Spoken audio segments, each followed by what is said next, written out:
This presentation, the one following this, are kind of the same topic about ministry, about the risks of being a minister and how to promote your own mental health, mental wellness while being a minister. The topic of this is compassion fatigue in the ministry. The outline is as follows: 3 parts to this, which is to provide definition and to look at some so-called risk factors for compassion fatigue. Compassion fatigue is the precursor to burnout.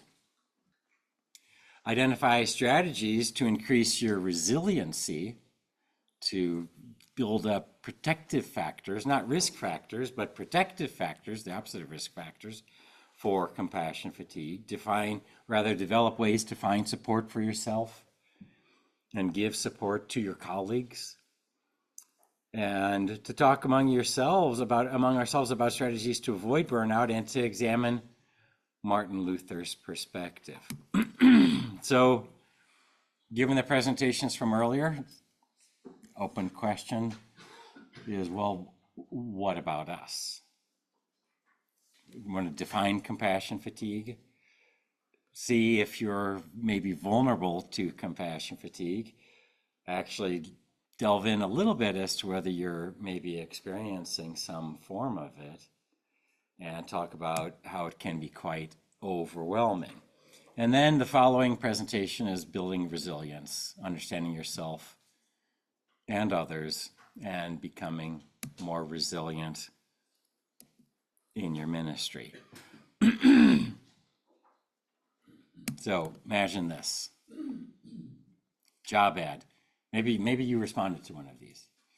A job ad for a pastor. We are looking for an intensely caring person who is concerned for others, a high achiever with strong academic background.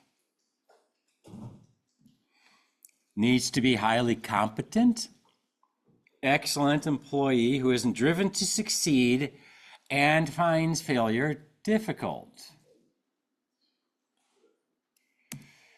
Please note, you will be routinely criticized by others who have no idea what they are talking about. The job will entail long hours with required overtime, but no overtime pay. You must be available off shifts and weekends and holidays.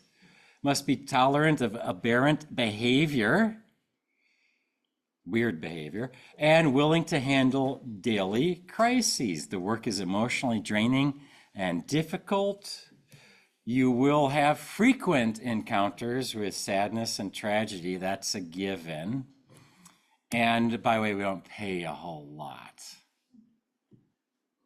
Low salary, and it's not really going to increase. Take 3 minutes, just talk amongst yourself, perhaps. I just want you to react. 3 minutes to think about, maybe write down the best part of your call, the best part of your mission, the top 3 things you enjoy doing the most.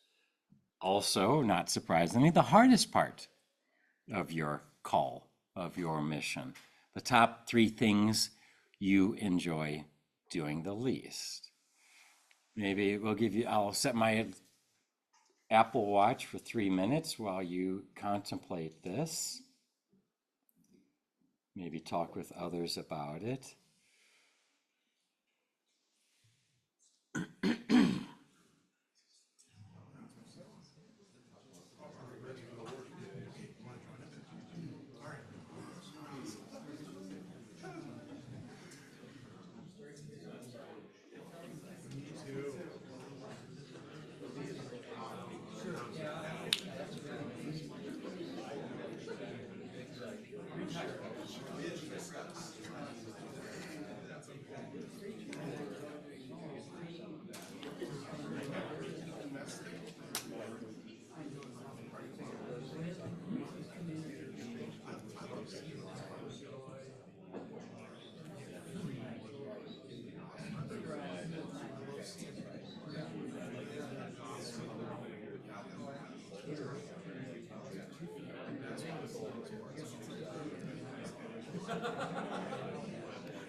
So it seems that just listening to the conversations going on, seems like this was a pretty easy topic. Too easy. Okay, I'll draw us back together. Do we have a bell? So it seems like there's some things that are definitely enjoyable, some things that are definitely not enjoyable.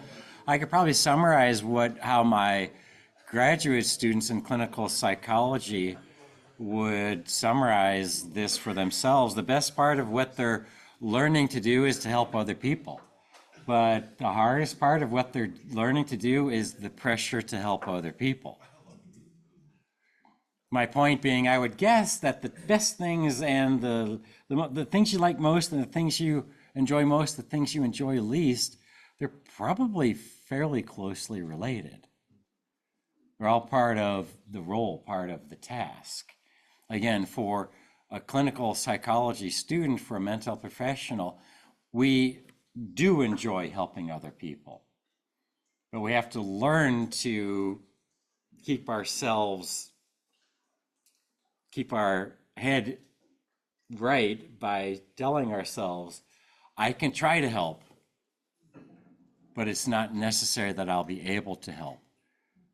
The students need to learn that the pressure to help, you have to avoid thinking like that. You can help those who can be helped. And there's a lot of skill to helping. But you can't put pressure on yourself to help, or you're going to not be very helpful. Defining compassion fatigue. Some definitions ahead of that. Empathy. Empathy we contrast with sympathy. Empathy is the rational but not emotional. The rational identification of how another person is feeling and thinking. It's the identification of the other person's attitude. Empathy can sometimes extend to understanding why someone did what they did, given that what someone does is typically because of how they're thinking. It's the identification, but it's not agreeing with necessarily. Sympathy, we contrast that with sympathy, which are actual feelings of sympathy, being in simpatico with your emotions, having the same emotions of the person that you're with, feelings of pity and sorrow with someone else's misfortune, feeling the same as another person feels. In my field, perhaps in yours as well, although pastors get to love the people that are in their church. But in my field, we rely extensively on empathy, and we use sympathy to fire our imagination as to what this other person is thinking and feeling, but we don't necessarily think and feel with them. Imagine how hard that would be for me if I were a full-time clinician to feel depressed with my depressed patients. I don't. I don't because first, I can't. Second, it wouldn't help them. So we rely on empathy. On the other hand, when my wife's mother died, I felt bad for my own loss. I felt a lot of sympathy for my wife's loss.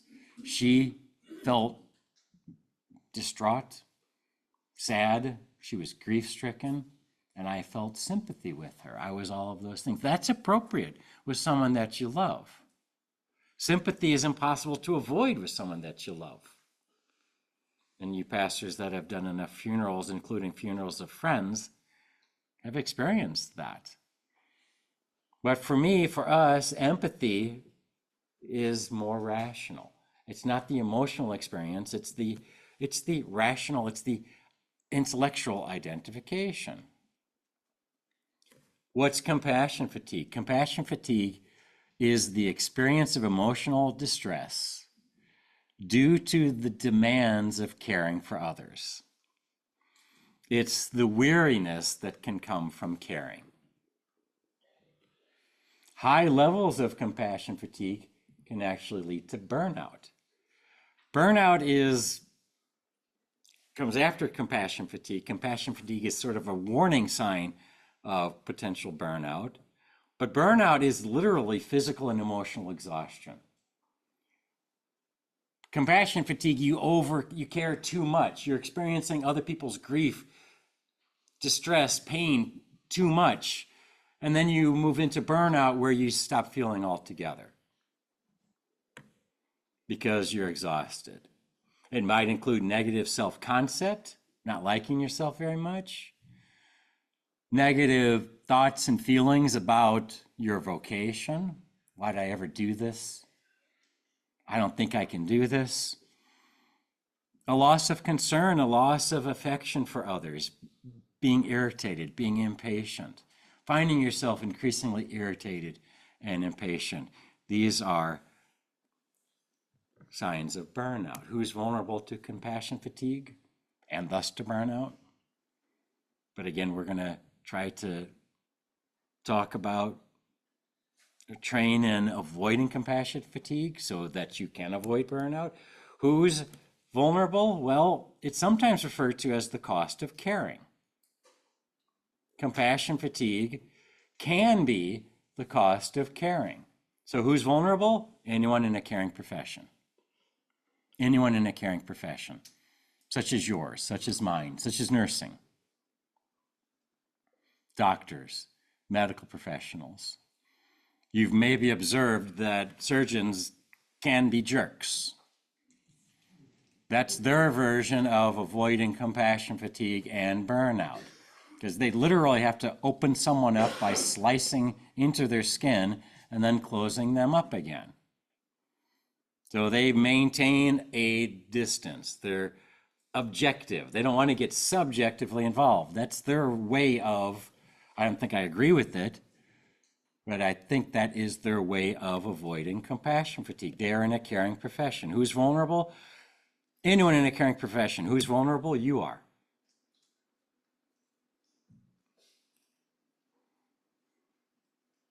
So last session we talked about that in response to a question. First thing is we become aware of our thinking. If you're going to avoid something, if you're going to fix something, first you need to become aware of it. Become aware of it and understand it. Be aware, understand, or at least be aware right now that you are vulnerable to compassion fatigue. It has different courses for different people. It kind of comes and goes throughout a career. Compassion fatigue can be particularly salient, particularly strong early in someone's career when vulnerabilities are high, when self-expectations are maybe overly high. I'm going to be everything to everyone. No one would say that aloud. No one would even allow themselves to think that. One of the things that psychology teaches us, that we've learned from psychology, is that people have these thoughts even though they're not aware of them. The woman that I keep referring to, I'm not a good mom. She doesn't say that explicitly, but she feels that, thinks that deep inside, and we have to pull that out of her and say, well, that's what you're thinking. That's why you're feeling this way. So vulnerabilities are high early in a career. Someone goes into a career, someone goes into a pastor position thinking, I'm going to do this. I'm going to be the best possible thing for them. I'm going to be everything to everybody. Another issue related to the course of compassion fatigue, sometimes work is greater than others. Work demands fluctuate. Can't imagine what it was like to be a pastor during the pandemic, especially in certain areas. How overwhelming the demand was. People sick, people dying, people in conflict over how to handle this pandemic. There was a lot of work demand then. But times of stress are sometimes predictable, but sometimes they're not. Don't always understand, don't always anticipate that something's going to be stressful. There are individual factors related to that make someone at risk, particular risk for compassion fatigue. Individual factors almost always means past history, which simply means learning. How have you learned to think about yourself? How have you learned to think about others? Were you taught? I can assure you I was not in my family.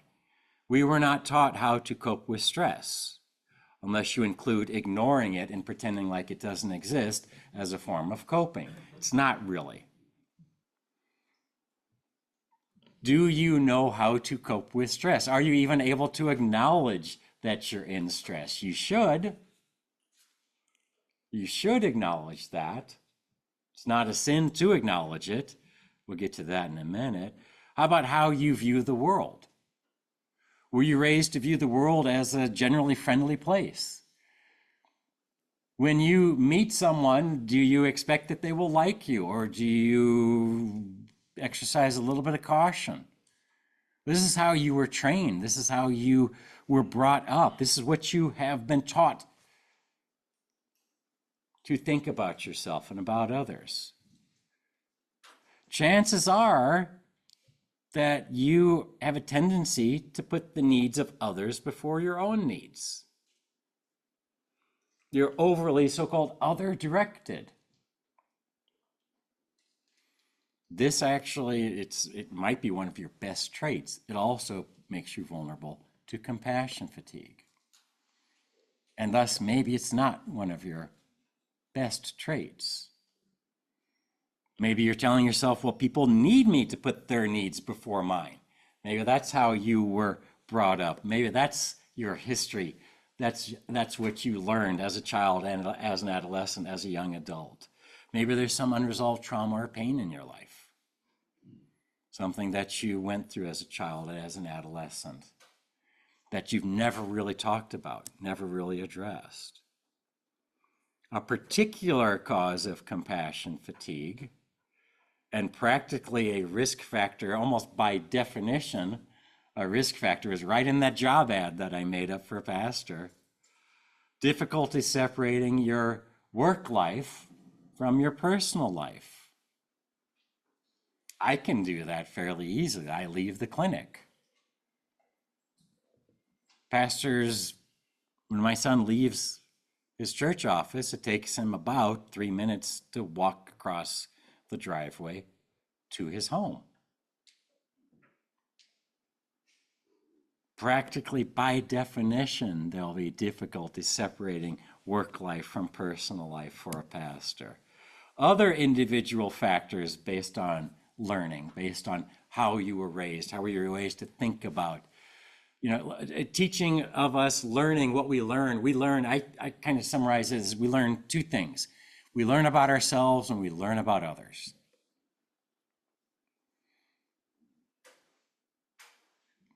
Learning about ourselves in relationship to others. Some learn an excessive sense of responsibility. Are you the oldest of 7, like my oldest brother? The oldest of 3, the oldest of however? If you're the oldest, you probably, and you know this, and you can tell this to your younger siblings later today. You can tell them I said this. You have a greater sense of responsibility. You were the one left in charge. You were the one that was blamed when that vase got broken. Well, you should have told your little brother not to do that. A useful trait, until it's not, is a perfectionism. Perfectionism has a couple of flavors. Perfectionism, wanting to do well for yourself, that can be unhealthy, but it's not particularly dangerous. I really want to do well. I want this. When I publish this in the church newsletter, the monthly newsletter, I'd like it to be written well. I'd like it to be grammatically correct. I'd like there to be no spelling errors. You spend some time making sure that it's good, as perfect as you can make it. That's good. This is a good thing. We appreciate it. But some learn, this is something that I think our kids are learning from these devices they carry. I think we're teaching our kids, and I think some people long before that, generations past, maybe you yourself, have a different version, a different flavor of perfectionism, which is that others need me to be perfect. I want to be perfect for myself. That's actually, again, go overboard with it. You're going to make yourself a little bit crazy. Thinking others need me to be perfect, that's actually demonstrably, research has shown it is dangerous for our mental health. I think, by the way, quick aside, I think this is what we're teaching our youth nowadays. Not only do we need you to be perfect, but just Google it. It's possible. Not only do we need you to be perfect, but it's possible for you to be perfect. So what's the problem? And I think this is creating some craziness in them. A lot of anxiety. I don't want to make a mistake. I don't want to be canceled. This is a new verb we have. I don't want to be canceled. Lack of personal boundaries. Kind of alluded to that earlier, setting up boundaries, setting up limitations as to what you can do. If you're the type to think that others' needs are more important than my needs, well, by definition, you're not going to have very good personal boundaries. Can be hard to establish depending on the church. This is my night with my family. Can you say that? Not just that, how would your church experience that? How would others think about you then? Inability to communicate your needs. Raise your hand if you're a man. You have this. At least less ability to communicate your needs. I'm seeing more and more women unable to do this as well. They're finally catching up to us. This is good, right? No, this is bad. We have needs. We all have needs. We need to be liked. We need to be appreciated. We need time to rest. We need time to grieve. You probably in particular, but all of us do, but pastors in particular, need time to pray and meditate. Think of all the times Christ is described as going off by himself to pray. Is that Christ taking care of his own needs? Perhaps. Do you have needs? Yes, you do. Are you able to acknowledge them? Maybe not. Are you able to communicate them? Well, that's only after you acknowledge them. Might be hard for you to do. Lack of time, lack of necessary skills. My son, before he joined became a pastor at his first church now, was the treasurer at my church. He's also a gifted musician. He's a really, really good piano player. But if you don't know music and you're expected to lead the congregation, and you don't know finance that well, you don't have much skill in finance. My wife insists I don't, which is why she keeps the thing that you write on a piece of paper and hand it to someone. She doesn't let me touch it, which is good because I got over that quickly. I actually don't have that skill. You're right. But if you don't have finance and yet you go to a church and you're suddenly responsible for the financial situation, keeping the budget in balance, don't have the time that you would like to dedicate to preparing your sermon, preparing your Bible study. Particular factor related to vulnerability to compassion fatigue is lack of social support. Who do you talk to about the stress that you're experiencing, about what you're going through? Vocation. Some vocations, some occupations, callings entail inevitable exposure to pain and suffering. Mine does, yours does. Really, any of the healthcare professions do. Teaching, not so much, but increasingly, yes, for teachers. Some occupations entail some inevitable exposure to pain and suffering. There's a high volume, a high demand for compassion and caring, or a high proportional demand. Most of the persons that come to your office are in emotional distress. Fortunately, probably not all. A high relative suffering demand. You are the one called to the bedside of the person who's dying. And you can't excuse yourself, as some people do. Well, I know this person. I really don't want to see them suffering like this. You can't do that. Because you're not there as friend, although you are their friend. You're there as pastor. You're there to comfort those who will continue to live.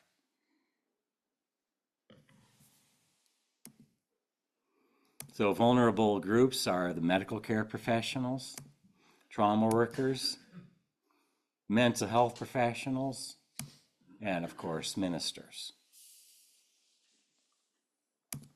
What are the demands of being a minister? What are the demands of a pastor? We saw a little bit of this in the so-called job ad. But this is surely an incomplete list. Preach and teach. That's probably what initially inspired you to do this, because you love the Word of God and you like talking about God. My father-in-law, they were selling coffee mugs at the seminary in Fort Wayne that had a quote from Robert Preuss, "I just like to talk about God." Dated with, and someone heard him say that and they thought it was lovely. You do too. You love to preach. You love to teach. As part of it, administering the sacraments. Then comes maybe the stuff that you don't enjoy so much, administering the church. You probably don't mind representing the church to the community, but there can be a burden to that. Definitely a burden if you think that you need to be everything to everyone.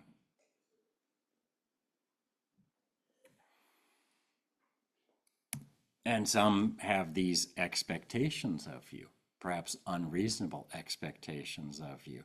You are representative of God. You can't yawn during. You can't look bored. You have to appear friendly. You need to smile. You have to have a pastoral demeanor on top of that. Serious, pious, smile, friendly. Never having a negative emotion, because those aren't allowed in our pastor. This is me speaking, our pastor. This is the expectations placed on you as pastor. Certain ways of interacting with others. I can, you can't. I can say, you know what? I got to go somewhere else. I've got another meeting. I can, you can't say, you're boring me, I'm leaving now. I don't actually say that. I've only said it once or twice. Even certain ways of speaking, the expectations of pastors. And yet, what does Paul tell us? Twice he says, some version of, let us not become weary in doing good. Let us not become weary. Weary is fatigue. Weary is compassion fatigue. And Paul says twice, two different letters, to fellow Christians, to fellow pastors, let us not grow weary in doing good. What a strange statement. How could doing good make you tired? You're doing good. Doesn't it make you happy to do good? Paul indicated otherwise, didn't he? Seemingly a strange thing to say, except it's not strange at all. So not strange, again, he said it twice. So how to care without experiencing compassion fatigue?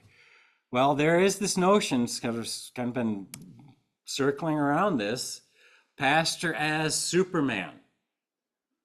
All things to all people. The Superman complex. I don't know if you've seen this book. Here's the entire book cover. The Superman complex, creating mental illness. Superman was so powerful, he was able to make himself go really fast backwards around the Earth's rotation and reverse time in order to save Lois.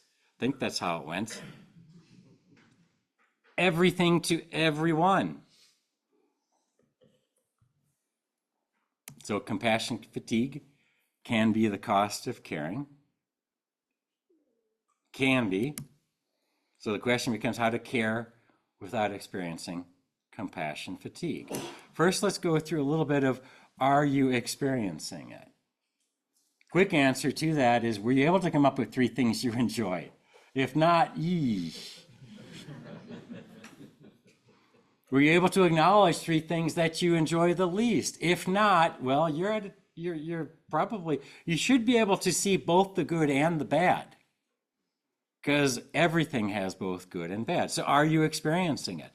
And the next slide is literally there is a compassion, satisfaction, and compassion fatigue scale. Not developed for pastors, but I revised it for pastors, and it's just interesting to look at because it shows some of the things that, some of the statements that can go with experiencing compassion fatigue. In previous talks, I've handed it out to people and had them fill it out, do it anonymously. Here, we'll just kind of read the items. Again, reworded this. It was literally developed for nurses, reworded this for pastors. And the responses are 1 through 5, never, rarely, sometimes, often, and very often. And the first is compassion, satisfaction. I'm happy that I'm a pastor. I get satisfaction, and again, from never to often, it doesn't matter. You're not going to score yourself, but the items are interesting to look at. I am happy that I'm a pastor. I get satisfaction from being able to help parishioners. I feel connected to others in my ministry. I am the pastor I want to be. My ministry makes me feel satisfied. I have happy thoughts and feelings about those to whom I minister. I believe I can make a difference through my ministry. I am proud of how I do in my ministry. I'm a very caring person towards those I come into contact in my ministry. If you say often or very often, to most of these, you're going to get a high score on compassion satisfaction. What are some of the compassion fatigue items? What are some of the things that we want to be concerned about? One, number 10, I am preoccupied with the problems of more than one of my parishioners.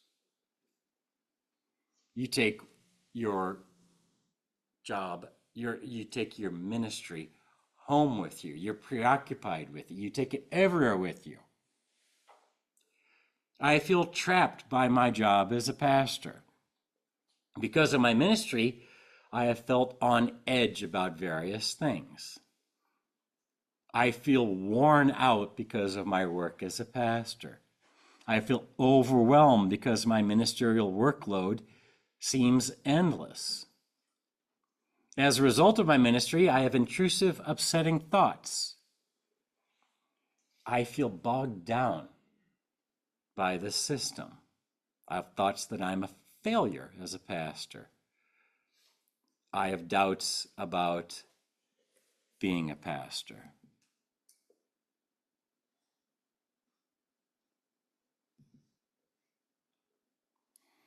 Compassion fatigue can be overwhelming. Again, it's the cost of caring. You're at risk for it as a minister. I'm at risk for it as a clinical psychologist. Be in particular risk if that's what I did all day, every day as a mental health professional, seeing others who, by definition, are in emotional distress all day, every day. And it can overwhelm. And compassion fatigue itself is overwhelming. As we talked about previous sessions, mental health relates to how we think, how we feel, and how we behave towards ourselves, but especially towards other people, but both.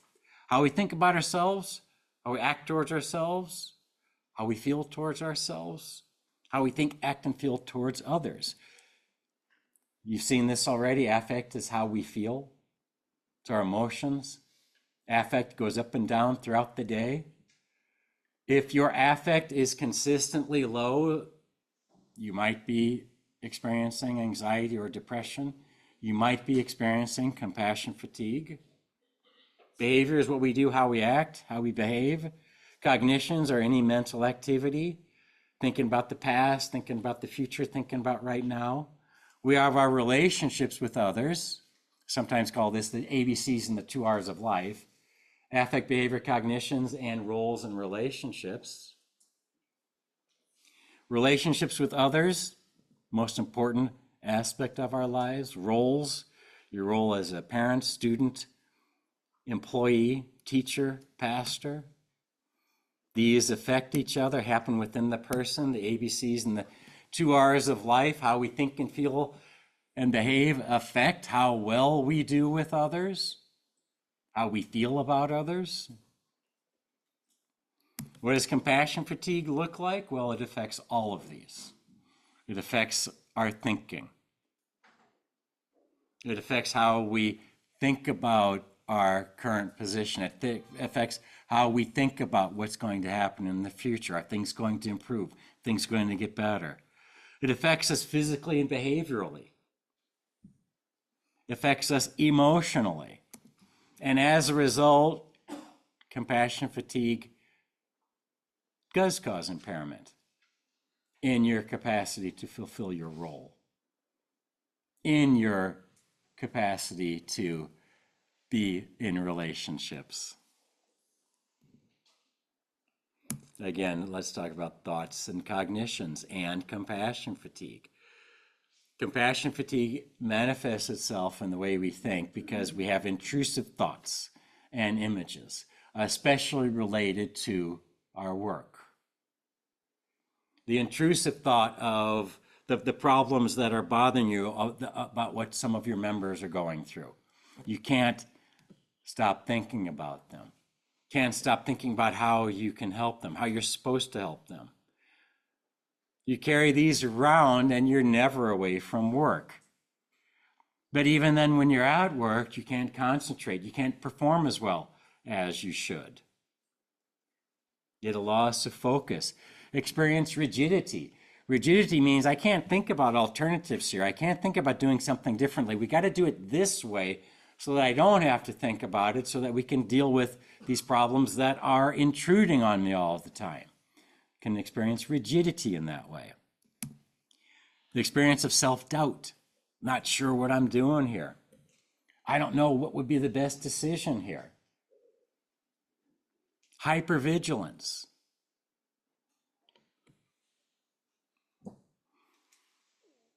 Doing a sermon, ending the service. And everyone who leaves says, thank you, that was wonderful. One person says, I don't like that hymn. A hypervigilant situation is where you go home and you think about what was wrong with me, that I picked that hymn. Why did I do that? Hypervigilance, focusing on the person that is nodding off as opposed to all those paying attention. Hypervigilance to criticism, real or imagined. There will be real criticism. Again, people that largely don't know what they're talking about. But there's also, if you're experiencing compassion fatigue, you're going to see things where they're not. Imagine criticism and starting to think of yourself as a failure. The behavioral costs of compassion fatigue literally lead to a degradation, a decrease in health. Get out of self-care habits. Someone once asked a psychologist who trained in meditation, relaxation, how often do you meditate? He said, well, usually it's once a day, but if I'm really busy, I do it twice a day. When you no longer are taking care of yourself because your job is so overwhelming, you are exhibiting symptoms of compassion fatigue. You do need sleep. You do need to eat well, good, nutritious food. You do need exercise. Again, not running a marathon, not jogging, not necessarily getting on a stationary bike, lifting weights, getting outside, walking, getting some regular exercise is really important for your health. What about your hobbies? When's the last time you engaged in your hobbies? Do you remember what your hobbies are? Do you set aside time for your hobbies? Well, we'll talk about that when we talk about resilience. Behaviorally, a kind of a clear sign of compassion fatigue, and by the way, how we can maybe help each other, how pastors can help other pastors, is by reaching out. Because someone experiencing compassion fatigue, they think badly about themselves. They have these thinking of self as a failure, thinking of self as a burden, not doing as well, not being able to make decisions as well. I need to keep to myself for a while until I can figure this out. I need to stay away from others. So they become more isolated, more negative towards others, canceling events, declining invitations.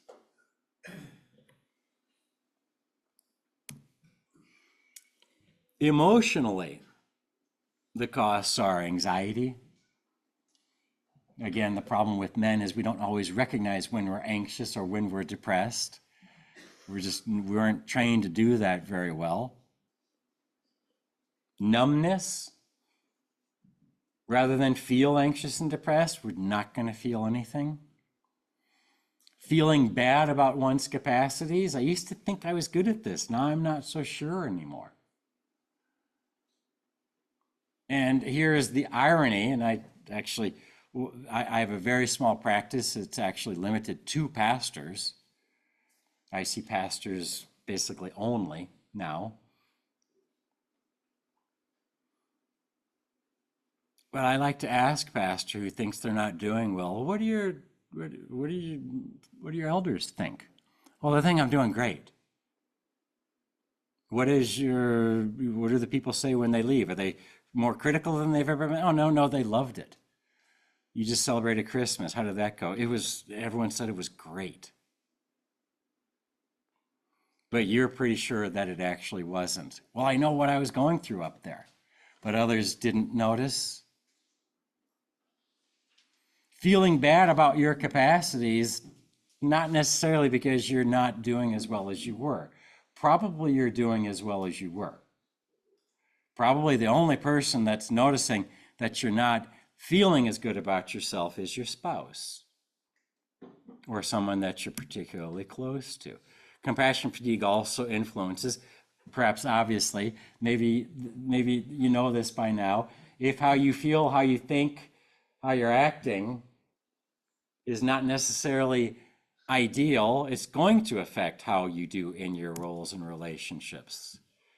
It's going to cause impairment in your capacity for self-care. Getting enough sleep, not drinking too much, getting exercise, doing things you enjoy, keeping up with your hobby. It's going to impair your capacity with your family. It's going to impair your capacity as a pastor.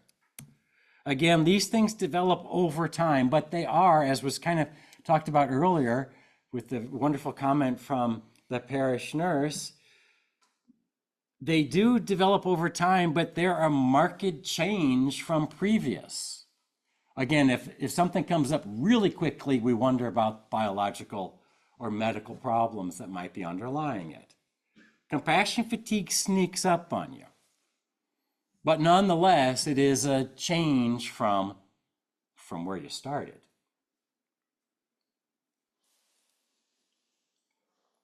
Self-care might be impaired.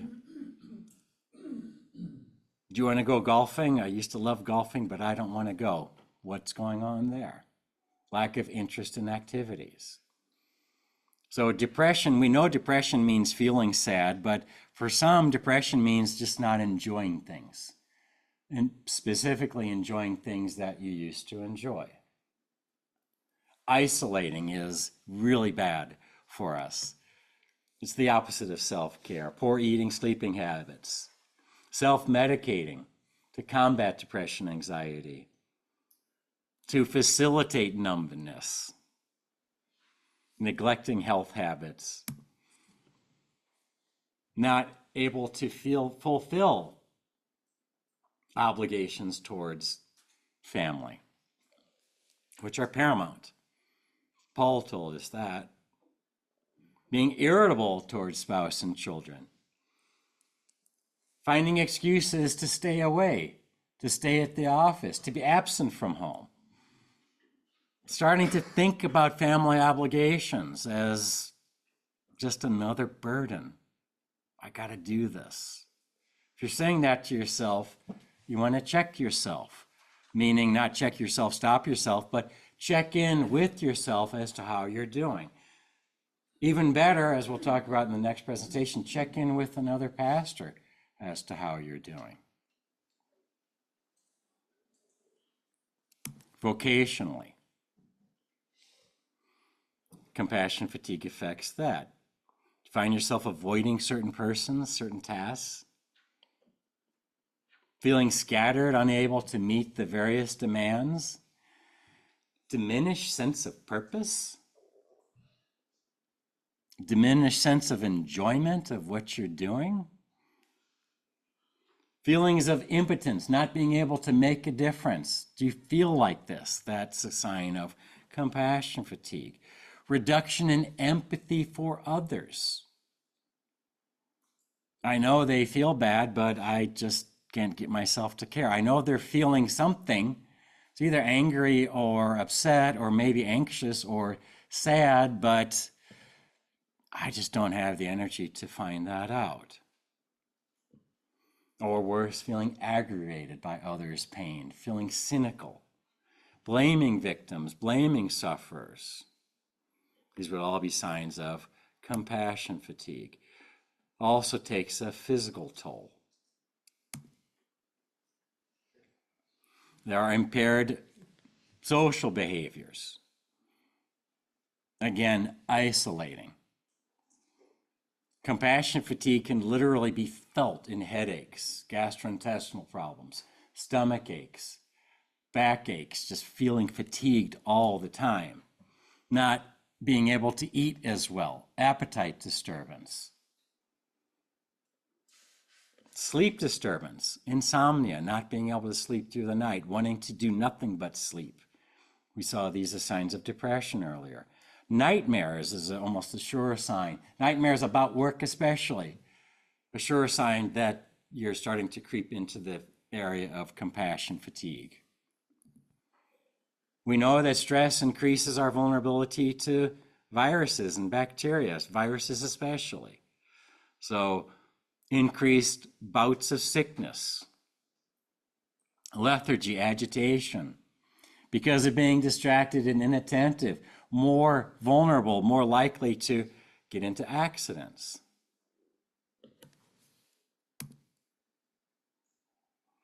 So how to prevent it or overcome it? First, as we talked about previous sessions, with someone who is depressed, one of the messages that you want to give them is, don't be ashamed. Do not be ashamed that life is sometimes burdensome. As Luther said, many persons in the Bible found life burdensome, difficult to tolerate. Being a Christian does not mean being immune to life's burdens and pain. Being a pastor does not mean being immune to life's burdens and pains. In fact, you're seeing it more than most. It does not mean setting an example of never being burdened or tired or pained. It's okay to say to someone in your church when they ask how you're doing, to say, I'm tired. I'm tired. I need a break. Ideally, say it to someone who can make a difference and say to you, Pastor, don't even show up tomorrow or the next day. Well, what do you need from us? Again, there are many examples in the Bible of those who spoke directly with God. Abraham, Elijah, Moses spoke directly with God and still became fearful and depressed and exhausted. Even more examples of encouragement for those fearful, depressed, and exhausted. But again, I said this to someone earlier, I say this about Christ saying to us, don't be anxious. Is that what he's saying? No, he's encouraging us. Don't be anxious. God loves you. God's in charge. I have taken care of everything. And the Spirit is always with you. Be reassured. You are anxious. Remind yourself of these things. Think about these things, and maybe you'll be less anxious. Again, don't mistake encouragement for a command, but think of all the biblical examples of weariness. Psalm 73, my flesh and heart may fail, but God is the strength of my heart and my portion forever. Jeremiah, I will refresh the weary and satisfy the faint. No, we're not allowed to be weary. We're not allowed to faint. Jonah prayed to God, now, Lord, take away my life, for it is better for me to live than to die. Elijah was afraid and ran for his life. I've had enough, Lord.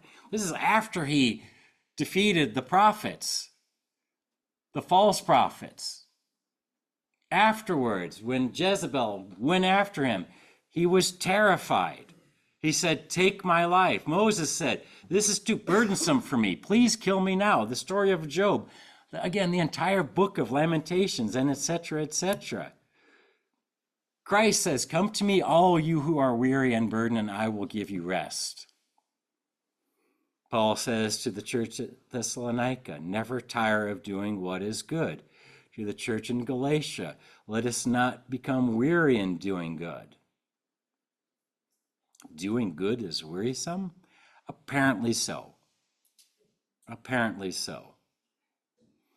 In Hebrews, Paul writes, "Let us then approach God's throne of grace with confidence, so that we may receive mercy and find grace to help us in our time of need."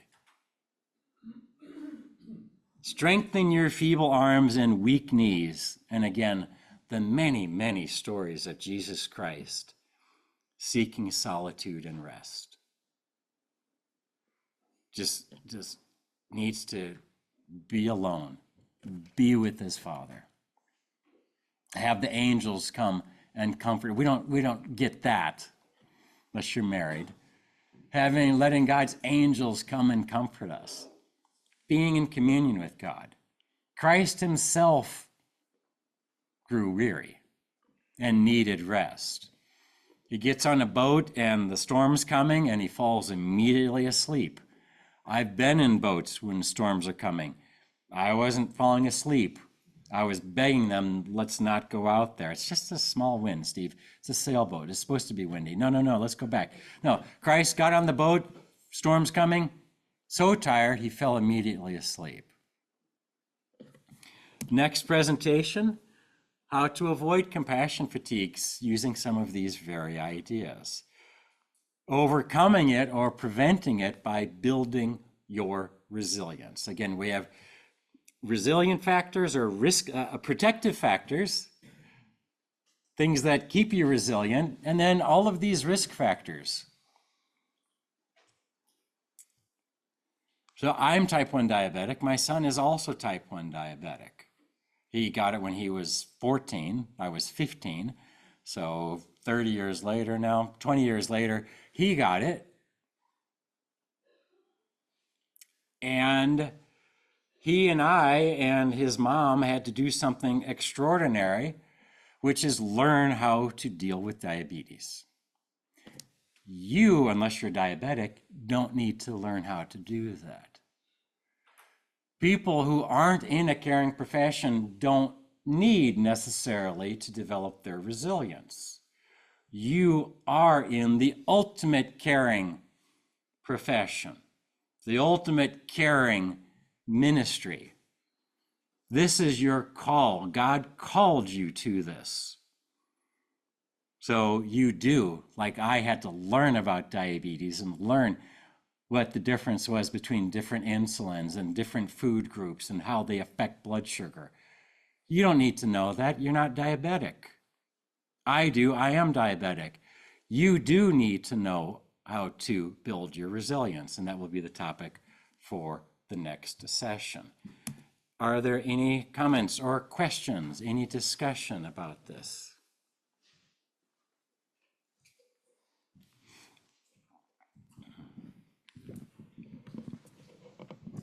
First of all, this is really good. Thank you. I kept, as you were going through this, I kept thinking about the verse in Philippians, consider the needs of others before your own. How do you balance all this with that exhortation? Consider the needs of others before your own. And that's Paul to Philippi. Yeah. And what's the context of him saying that? Oh, context. I don't know. I have to look it up now. Is that a good question? You tell me what the context is. Well, we do. Does anyone want to answer that?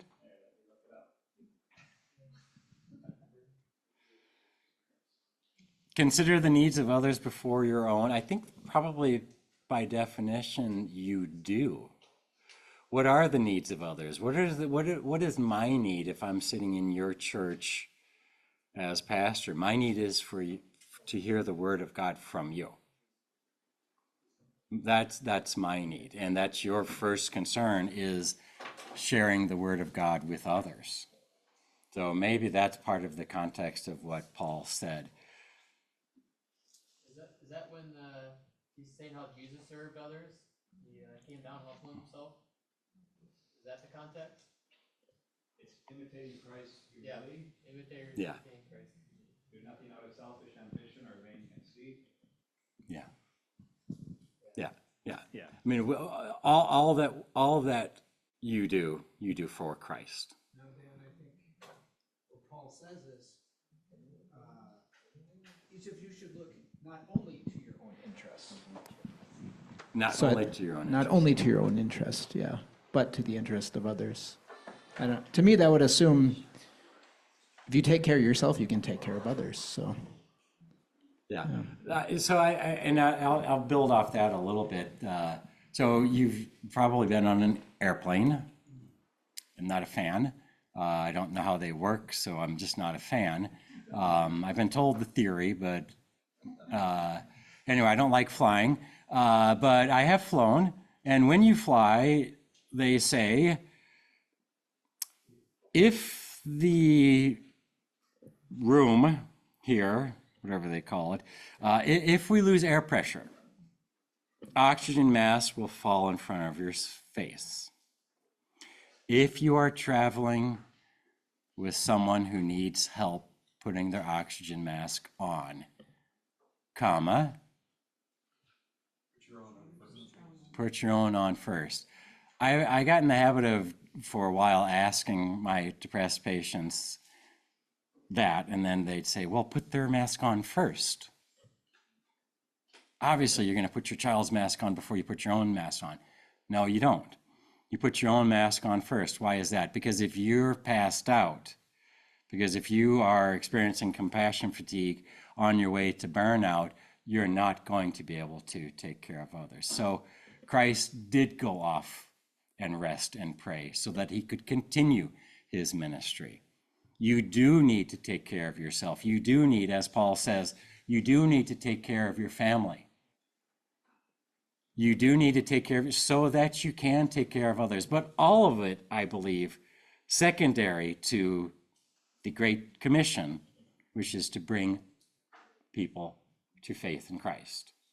So all of it's secondary. So even though, yes, take care of yourself so that you can take care of others, but take care of yourself so that you can provide them with what they need.